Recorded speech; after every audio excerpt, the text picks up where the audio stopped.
Meus irmãos, que alegria poder estar nesse púlpito mais uma vez para compartilhar da palavra do nosso Deus. Lógico que nós queríamos aqui olhar para a igreja e não para a câmera, mas Deus nos colocou diante desse cenário. Isso não vai nos impedir de levar a palavra dele. E eu sei que ela está chegando aí na tua casa. E é isso que nós queremos desfrutar desse momento. Depois de cantarmos, depois de fato prestarmos esse culto, vamos parar para ouvir e sermos edificados pela palavra de Deus. Quero pedir para que você abra sua Bíblia no texto que iremos expor neste momento. Se encontra na Epístola aos Hebreus, capítulo 10, os versículos de 19 a 25. Hebreus, capítulo 10, os versículos de 19 a 25.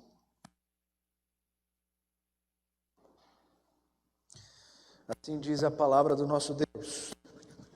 Tendo, pois, irmãos, intrepidez para entrar no Santo dos Santos, pelo sangue de Jesus, pelo novo e vivo caminho que ele nos consagrou pelo véu, isto é, pela sua carne, e tendo grande sacerdote sobre a casa de Deus, aproximemo-nos com um sincero coração, em plena certeza de fé, tendo o coração purificado de má consciência e lavado o corpo com água pura.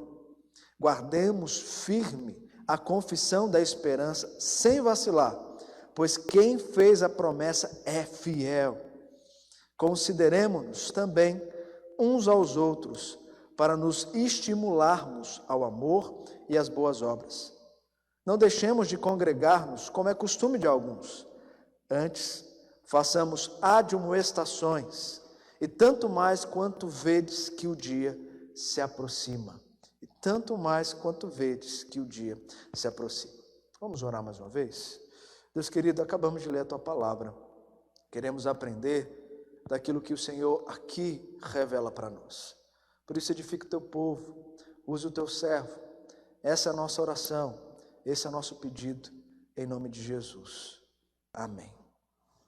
Queridos, o Covid-19 trouxe com ele isolamento social, esse número recorde de mortes e de infectados, trouxe problemas políticos, problemas de abuso de autoridade, trouxe também um PIB em queda, consequentemente uma recessão econômica, trouxe templos fechados, tantos problemas que o Covid-19 trouxe para nós. Nós estamos diante de um cenário caótico, já podemos assim dizer. Alguns especialistas na área da economia já dizem que esse cenário é um cenário sem precedentes, é uma crise sem precedentes. Pode ser que isso piore cada vez mais. E nós estamos vivendo, então, diante de um momento que nenhum de nós esperávamos. Você esperava isso quando, lá na virada do ano, você fez as promessas de que esse ano seria um ano mágico nos negócios, um ano mágico no seu relacionamento, um ano mágico nos seus projetos que você tinha engavetado e queria colocá-lo em prática? Você pensava nisso? Em algum momento da história, alguém pensou nisso? De fato, essa é a nossa realidade. Nós estamos vivendo diante de um cenário que nós não esperávamos, mas estamos aqui e precisamos viver. E a pergunta que eu faço para você é: como você está vivendo? A Escritura nos revela o como. E se nós nos atentarmos para o como, nós poderemos enfrentar qualquer tipo de problema, qualquer cenário, seja ele bom ou ruim. E aqui o autor aos Hebreus vai trazer para nós o como viver com o Senhor Jesus. Esse que abriu um novo e vivo caminho e que agora nos permite nos aproximar dele, mas não de qualquer jeito, não de qualquer maneira. O texto vai nos explicar isso. Além disso, nos ensina que devemos guardar firmemente as promessas do autor da nossa vida, pois ele é fiel e, acima de tudo, estimular uns aos outros ao amor e às boas obras. É isso que o texto nos ensina, é isso que nós vamos aprender nesse momento. O autor da carta nós não sabemos quem é. Nós sabemos que ele escreve para o povo hebreu da dispersão, um povo que se converteu ao cristianismo, mas estava enfrentando algumas perseguições, alguns chamando-os a voltarem à prática judaica, e alguns estavam inclusive pensando a esse respeito. E o autor então escreve para mostrar que Cristo é superior aos profetas, superior aos anjos, superior ao sumo sacerdote, superior aos sacrifícios. Cristo é superior a tudo isso. E a obra de Cristo é uma obra excelente. E aquele que se converteu ao cristianismo deve perseverar, deve permanecer na palavra, pois os problemas, os sofrimentos, está para o crente. E nós precisamos aprender a lidar com eles. E nós saberemos lidar com eles se de fato nós aprendermos como viver. Como você está vivendo diante de tudo isso?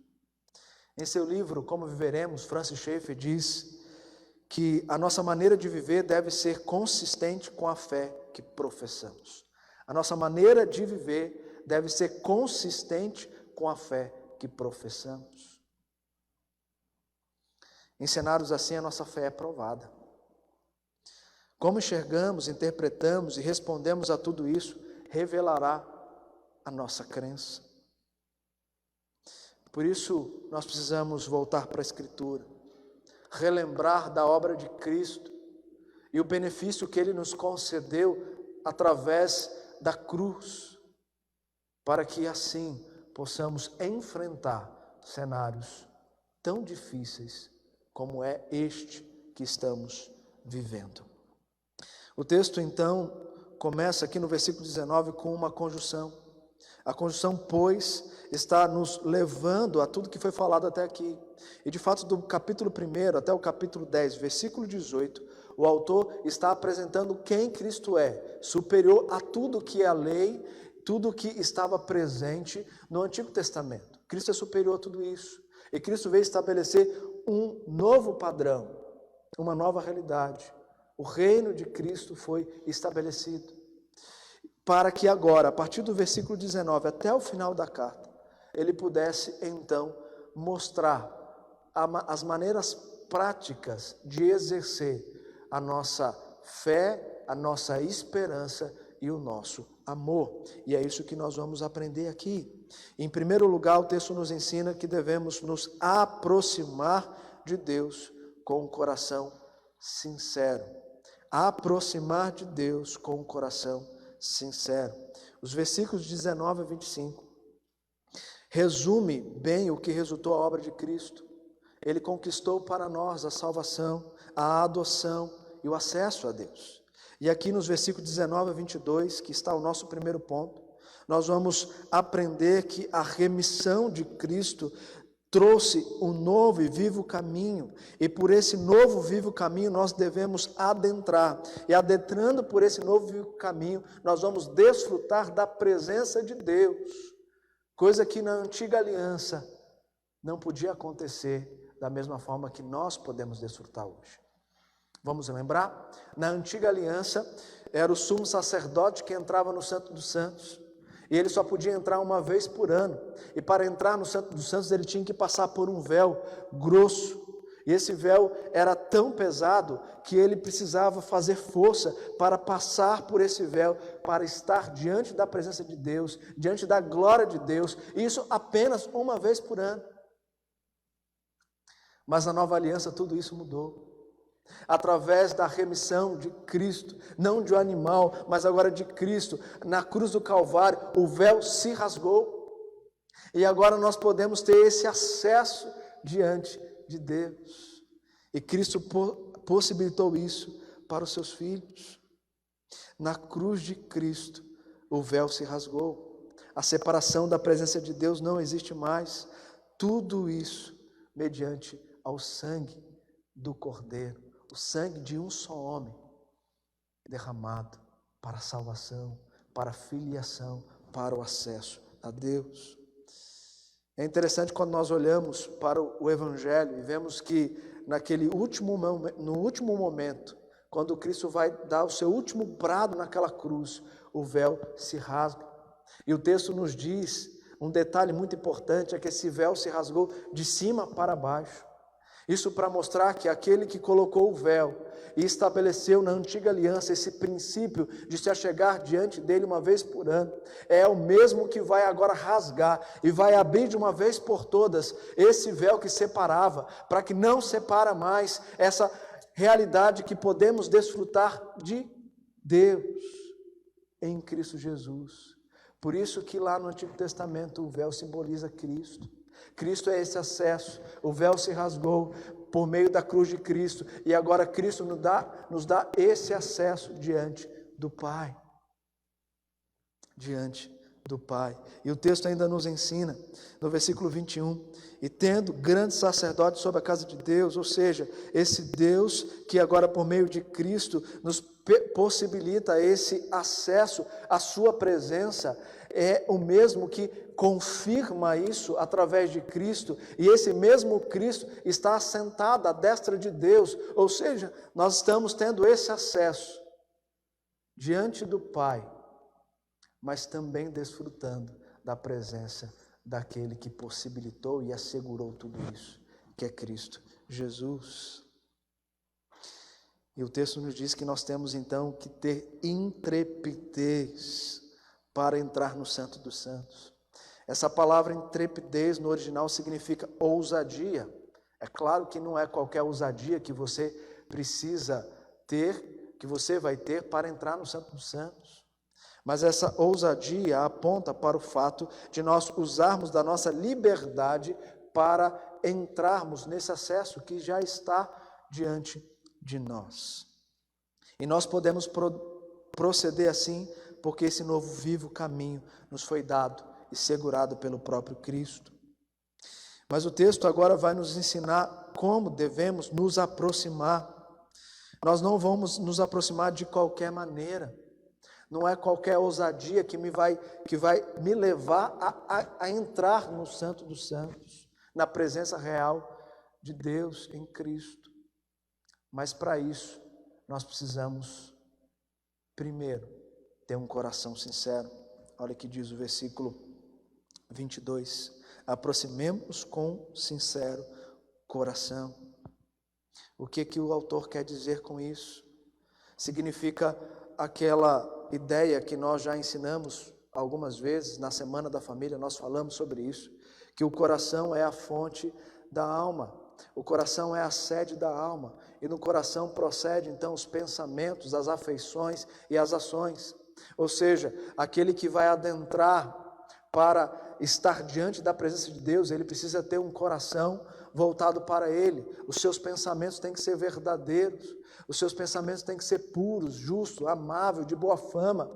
Esses pensamentos têm que redundar em um sentimento prazeroso e desejoso que anela pela presença de Deus, para que as suas ações te levem para essa presença real, essa presença magnífica que Cristo possibilitou na cruz do Calvário.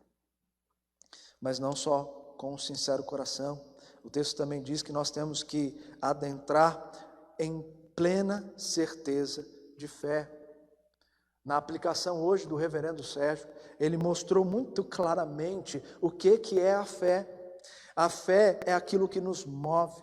A fé é a essência da vida do crente. O crente não existe sem a fé, pois a fé possibilitou a conversão, a fé possibilitou a justificação, a adoção, a fé deu a nós a possibilidade de nos santificarmos em Deus, nos perseverarmos em Deus, por meio de Cristo Jesus. A fé é o elemento essencial na vida do crente, e sem essa fé nós não agradamos a Deus. E se o crente está com essa fé fraca, ele não conseguirá adentrar e desfrutar da plenitude de Deus. Nós precisamos então ter um coração sincero, ter uma fé vívida, mas também o texto nos diz, temos um coração purificado de má consciência. O que é má consciência? A má consciência é aquela culpa que nós carregamos, aquela culpa que está em nós e que nós não revelamos, não confessamos, não deixamos. Essa culpa nos atrapalha. Por isso que muitas pessoas que passam por problemas como ansiedade, depressão, síndrome do pânico, entre outros relacionados à alma, têm muita dificuldade de ler a Escritura, de orar, até tentam, mas às vezes não conseguem absorver nada daquilo. Por quê? Porque está carregando sobre si um peso, uma culpa que está atrapalhando enxergar com as lentes da fé a presença real de Deus. Então, nós temos que nos livrar dessa má consciência, dessa culpa que carregamos. E isso é possível, por quê? Porque Jesus já nos purificou. Jesus já purificou a nossa consciência. Essa palavra purificado aqui significa aspergido com o sangue de Cristo. E nós já fomos aspergidos pelo sangue de Cristo internamente no nosso coração.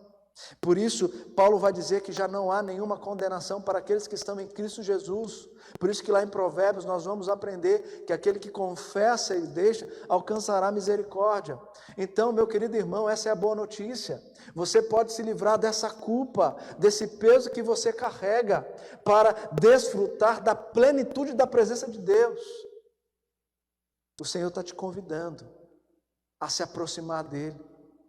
Mas para isso você tem que estar com um coração sincero, uma fé que seja vívida e também com um coração purificado de má consciência. E por último, nesse versículo, ele vai dizer que também nós temos que estar lavado o corpo com água pura. O que o autor está fazendo é voltar à ideia do Antigo Testamento. O sacerdote, para fazer o sacrifício, ele precisava se purificar, ele precisava se lavar por inteiro. É lógico que nós não precisamos fazer isso para estarmos diante da presença de Deus, mas aqui está apontando possivelmente para a ideia do batismo. Ou seja, nós temos na cruz de Cristo sendo aspergido ali uma purificação internamente no nosso coração, mas agora nós precisamos professar isso. E quando nós então estamos diante do batismo, que é esse simbolismo de dizer que agora fazemos parte da família da fé e que podemos professar que Cristo é o nosso Senhor, nós fazemos isso de forma externa, para que o mundo saiba que de fato Cristo é o Senhor da nossa vida e que nós desfrutamos dessa presença real e sincera dEle. Então nós precisamos nos aproximar, mas nos aproximar com sincero coração, em plena certeza de fé, com o coração purificado de má consciência e com o corpo lavado com a água pura. Portanto, o novo e vivo caminho está aberto para nós. Nós precisamos apenas nos aproximar. Apenas nos aproximar. Mas o texto continua, e agora o texto vai nos ensinar, em segundo lugar, que nós devemos então permanecer firmes na fé, aguardando a promessa. Se nós já aprendemos a aproximar, e a maneira que devemos nos aproximar dessa presença real de Deus, desse novo vivo caminho que foi aberto para nós, agora nós temos que nos agarrar à certeza das promessas, porque Ele é fiel. É isso que diz o versículo 23.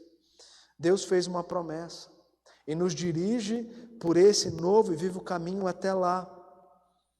Mas nós sabemos que há espinhos no caminho, desafios durante a caminhada, desafios em que muitos desistirão, outros, mesmo feridos, continuarão, mesmo machucados, chegarão ao fim, porque persistirão firmes na fé, guardando com esperança a promessa se cumprir.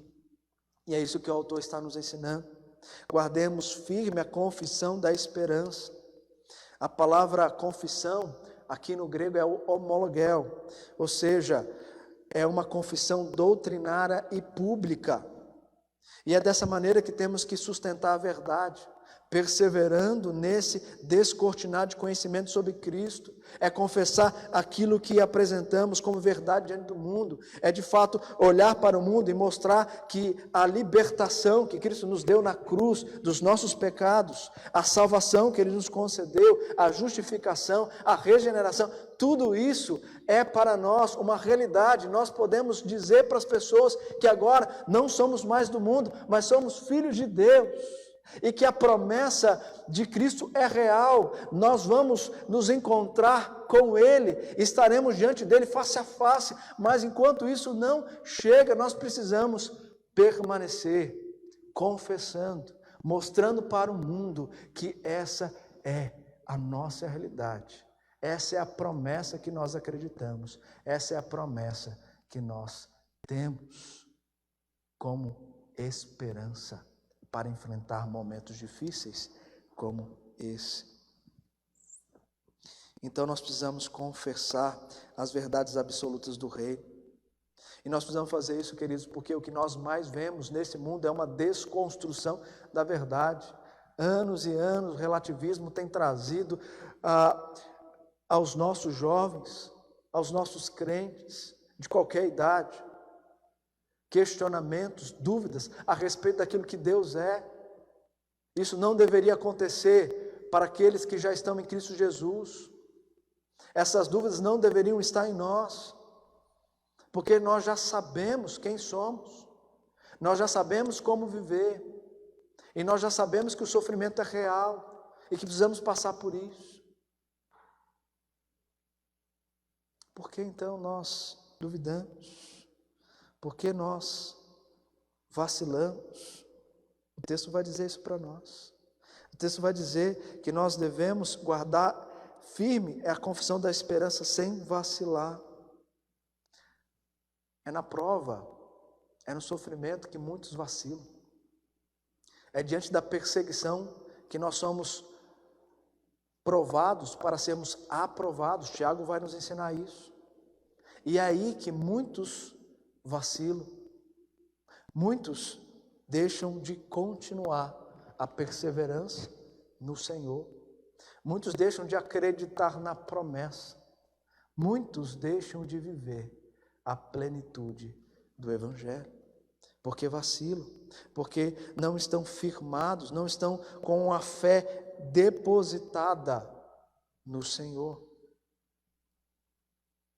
Quando nós olhamos para a história, como é bom olhar para a história, como é bom voltar na história para aprender com homens do passado que vale a pena lutar pelo nome de Cristo. E quando nós voltamos para lá, no tempo pré-reforma, no tempo da reforma, pós-reforma, nós vamos ver homens que eram de fato homens que acreditavam verdadeiramente na promessa. Não era esse povo que agora, por qualquer coisa, está fragilizado, está dodói.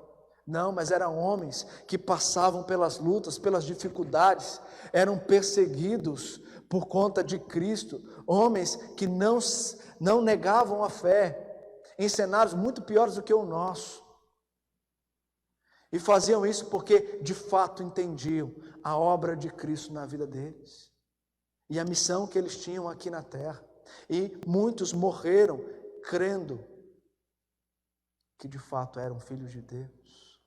Olha para a igreja primitiva. Na igreja primitiva, quantos foram perseguidos porque não se curvaram a César, porque não falaram que César é Senhor? Esses que foram mortos pelo nome de Cristo, porque eles tinham uma fé robusta, não uma fé fraca, uma fé que é perdida diante de momentos de lutas, mas é uma fé que se fortalece no sofrimento, mas é uma fé que se torna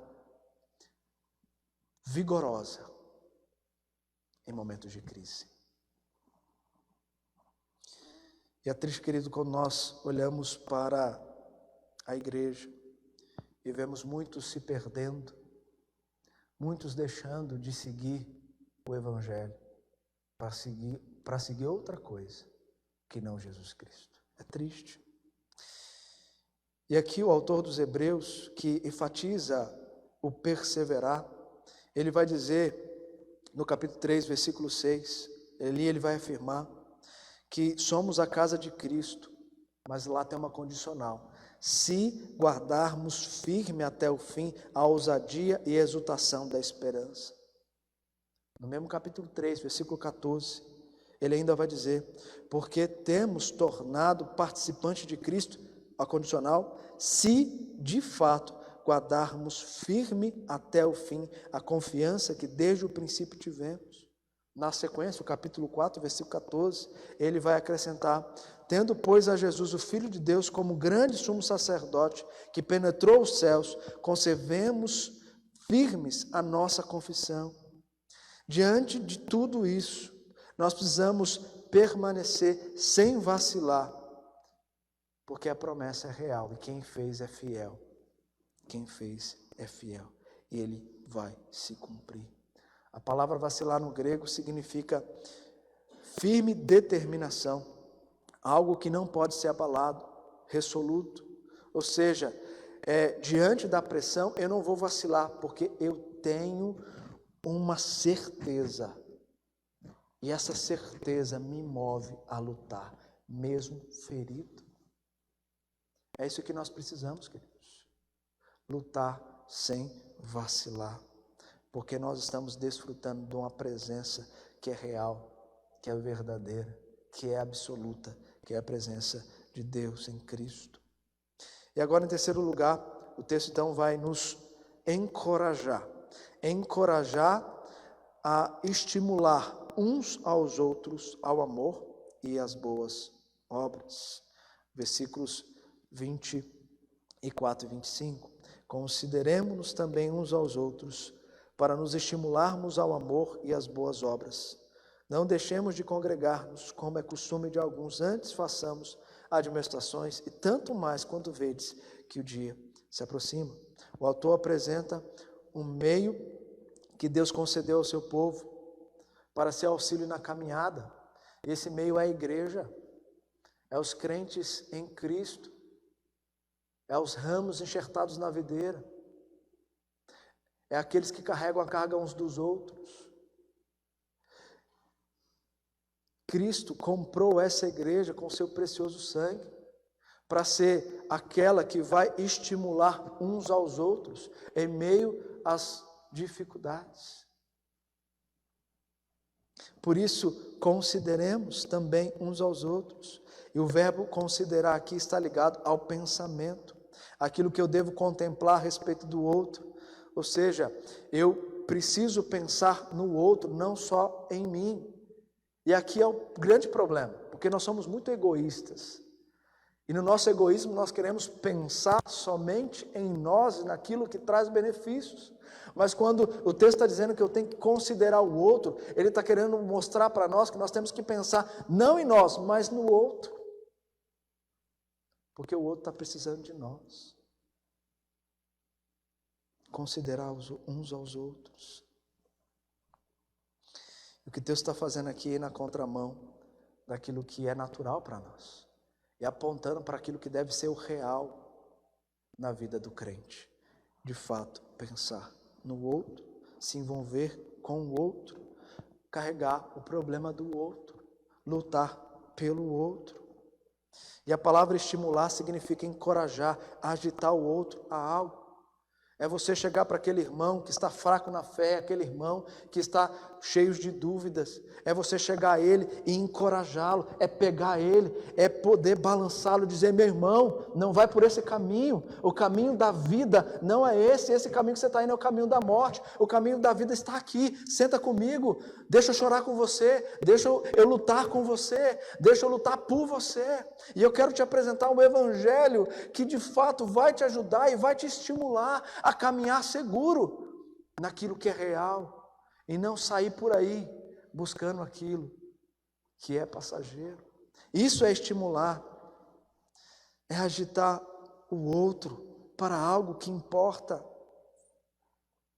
Então, a maneira como pensamos a respeito do outro e agimos em direção a ele deve ser de estímulo para levá-lo a contemplar a Cristo.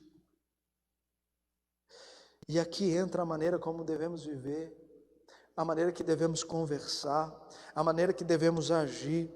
Tudo isso tem que promover a Cristo, levar o outro para Cristo, e não levar o outro a momentos de dificuldades, mas é tirá-lo para levá-lo para Cristo. O seu conselho, a sua conversa, deve provocar no outro o desejo de viver mais intensamente o Evangelho. E se isso não está acontecendo, meu irmão, repense o Evangelho que você está vivendo. Repense a maneira como você está vivendo.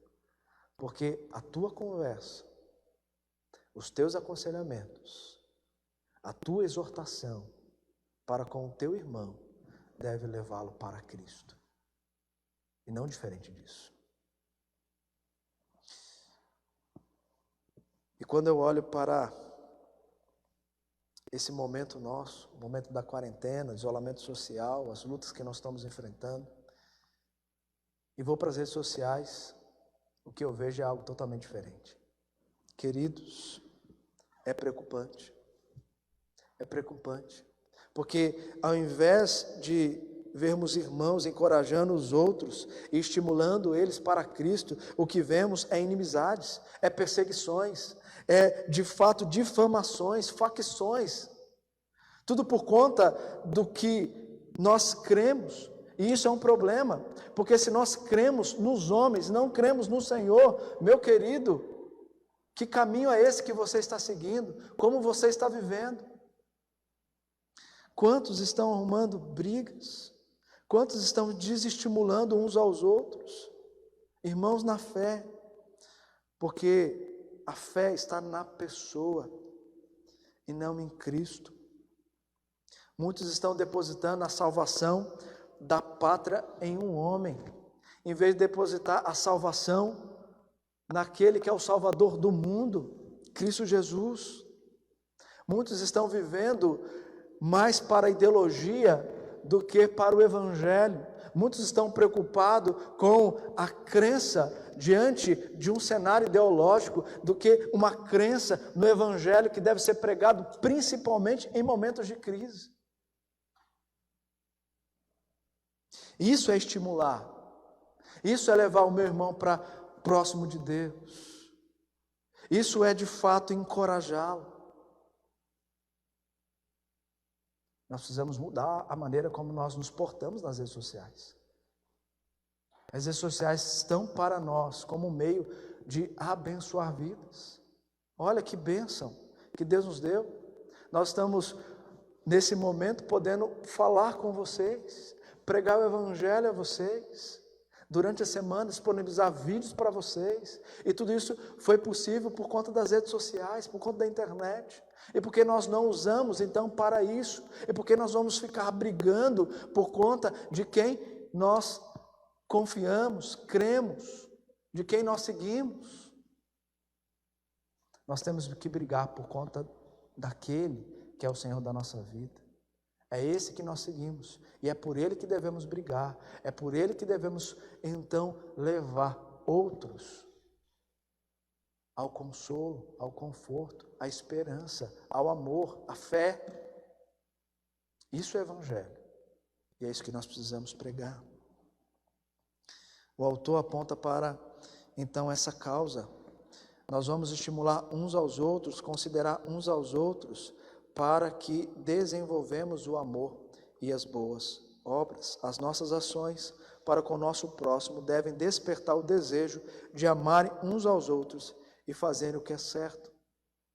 E isso nós podemos fazer na igreja e também nas redes sociais, nesse tempo que nós não estamos juntos.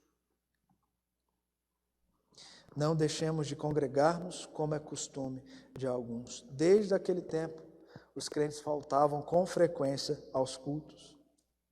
Não é novo não, queridos. Esse problema que nós enfrentamos não é novo não. E não é tão novo que até agora nesse período de quarentena, de isolamento, que nós sabemos que as pessoas estão em casa, nós vemos que muitos dos nossos crentes colocam outras prioridades no lugar dos trabalhos que a igreja oferece como meio de abençoar, de encorajar e de estimular os irmãos. Quantos preferem ter outra prioridade que não tem o valor que tem os trabalhos da igreja? Então esse problema é antigo. Seja na internet, seja aqui ao vivo, nós temos sempre irmãos que se preocupam mais com outra prioridade do que a prioridade de estar na presença de Deus, na presença de Cristo Jesus. A Escritura nos fala que é dever nosso carregar a carga uns dos outros, e o que pode significar muito mais do que fazer uma mera ação social, mas carregar o outro em oração, em palavras bíblicas de encorajamento, levando a ver a Cristo e o caminho de conforto que Ele mesmo oferece. Lembra lá no início da pandemia? A compaixão, ela veio ao coração do povo, e o povo começou a se prontificar. Olha, eu vou para aqueles grupos de risco, ajudá-los a fazer compra nos prédios, lá no elevador. Estou à disposição, pode me chamar, que eu vou lá fazer compra para você, se você não pode sair. A compaixão, ela veio para muitas pessoas. Graças a Deus por isso. Louvado seja Deus por isso.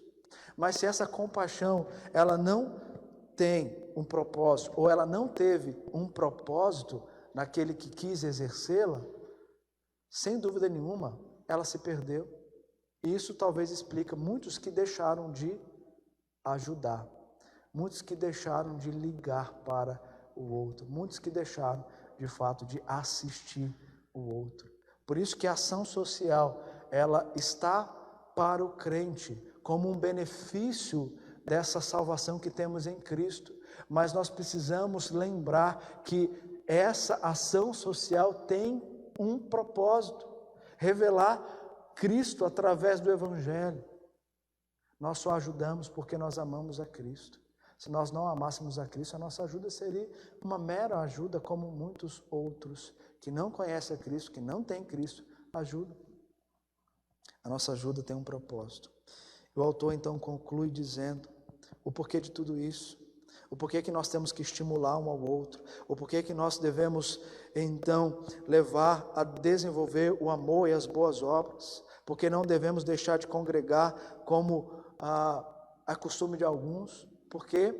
Porque a igreja é um benefício que Deus deu para nos ajudar nesse tempo de crise, também no tempo da bonança. A igreja é composta desses membros que vão juntos estimular uns aos outros para buscar o pleno conhecimento de Deus, para enfrentar as lutas diárias.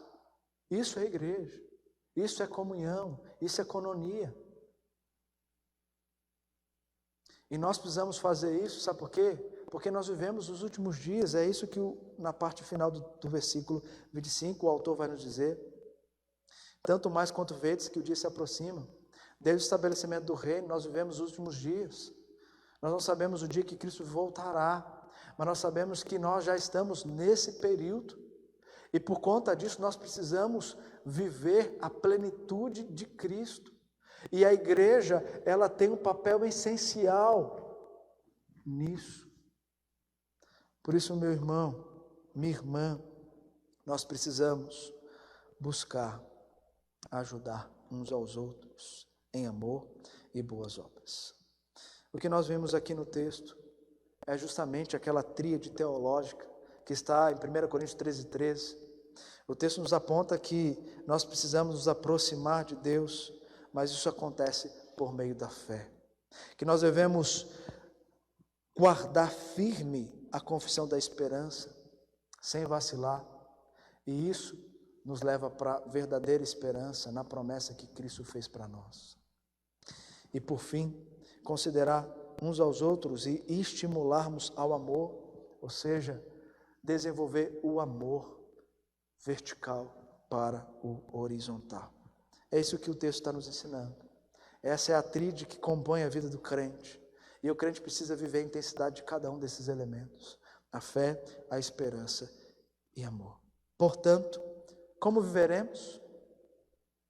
Nós viveremos permanecendo na fé de Cristo, tendo esperança nas reais promessas de Deus e desfrutando do amor vertical para horizontal, a fim de cumprir os propósitos que Deus estabeleceu e revelou para nós na sua palavra. E termino então, queridos, trazendo algumas aplicações. A primeira delas, reveja o seu posicionamento nas redes sociais. Seja um portador do Evangelho e não de uma ideologia. Seja um portador da vida e não da morte. Seja um portador da esperança e não do caos. Seja o portador da verdade e não da fake news. Seja um portador de Cristo, pois Ele te deu esse novo e vivo caminho. Ele te deu essas diretrizes para desfrutar da presença real de Deus, para que você pudesse cumprir a missão que Deus também em Cristo nos estabeleceu. Seja um portador. Mude a maneira que você se comporta nas redes sociais. Cuidado com a idolatria. Creia que Deus levanta homens para dirigir o seu povo, mas nós não podemos confiar totalmente no homem. Nós temos que confiar em Deus. É nele que devemos confiar. Homens erram, homens são pecadores. Nós precisamos então depositar a nossa confiança naquele que levanta os nossos líderes e não naquele que desempenha a função. Por isso, oremos pela nossa nação, pelos nossos dirigentes. Estão batendo muita cabeça. Vamos orar por eles. Vamos orar pelos enlutados, como foi bem lembrado aqui no culto da manhã pelo reverendo Sérgio. Quantos já morreram? Vamos orar pela igreja durante essa pandemia, mas acima de tudo, orar por essa igreja pós-pandemia, porque os desafios serão maiores ainda, e nós precisamos ter sabedoria para lidar com todos eles. E por fim, acima de tudo isso, nós devemos antes buscar a Deus, alimentar a nossa fé das verdades reveladas, passar mais tempo debruçado na Bíblia do que em qualquer outro livro, e de fato levar o amor, estimulando as pessoas à verdadeira esperança. Creia, tudo passará, mas enquanto não passa, como você está vivendo? Lembre-se, a maneira como você vive revela aquilo que você crê. Então viva crendo e exercitando uma fé no verdadeiro Deus, o nosso Senhor. Que Deus nos abençoe.